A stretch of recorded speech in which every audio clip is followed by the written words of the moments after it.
South Africa rates amongst leading economies on the African continent. It also it's also home to some of the major and thriving industries. Some of its infrastructure projects rate among the world's best. But then again, these amazing industries and infrastructure projects come at a cost, a human cost.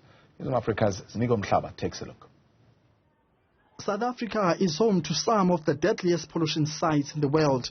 On the African continent, 45,000 out of 100,000 deaths can be attributed to pollution.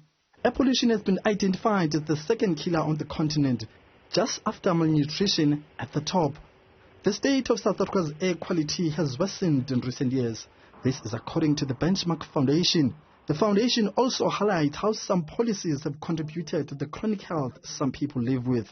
During apartheid, black people and colored people were moved from white areas between 1955 and 1965, and usually they were moved into housing that was constructed by the apartheid government on the wrong side of the mine dumps, on the wrong side of the pollution.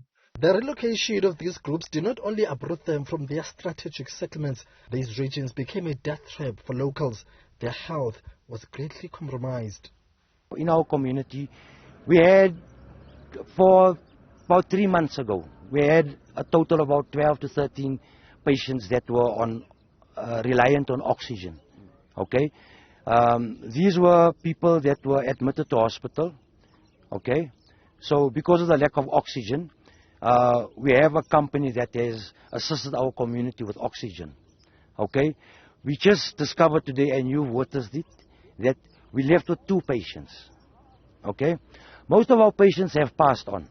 The effects of living in a pollution-prone community continues to silently kill the most vulnerable citizens. Rivali and Soweto are some of the communities where community members have to breathe polluted air daily due to close proximity with mine dumps. So we get people who get really serious problems with respiratory diseases and so on in those communities, as well as cancer and so on. Inequality globally also suppresses the poorer citizens in deep air pollution dangers because that group depends on burning of wood and coal to make their daily meals. South Africa has been making slow but major policies aimed at managing this silent killer. However, there are only 17 countries in Africa with clear legislation parameters set to deal with air pollution. For Newzroom Afrika on Channel 405, I'm Ziniko Mhlaba in Johannesburg.